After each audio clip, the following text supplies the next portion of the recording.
কাউকে যদি দেখেন হাজার ক্ষমতা থাকার পরও চুপ করে আছে, প্রতিশোধ নেওয়ার ক্ষমতা থাকার পরও ছাড় দিচ্ছে, তাহলে বুঝে নিবেন এটা ওনার দুর্বলতা নয়, উনি রবকে খুশি করার জন্য চুপ করে আছে, সয়ে যাচ্ছে, ধৈর্য ধরছে, কারণ সে ভালো করে বুঝতে পেরেছে আল্লাহ তাআলা অত্যাচারীর সাথে থাকে না, সবরকারীর সাথে থাকে। চিৎকার দিয়ে বলেন সুবহান।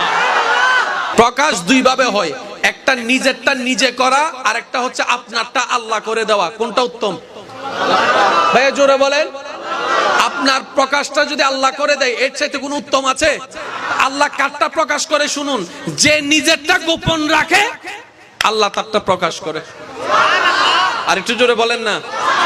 যে অন্যের দোষ গোপন রাখে আল্লাহ তার দোষকে গোপন রাখে। যে অন্যরে খাওয়ায় আল্লাহ তারে খাওয়ায়। সুবহানাল্লাহ জোরে। যে অন্যের ইজ্জত হেফাজত করে আল্লাহ তার ইজ্জত হেফাজত করে।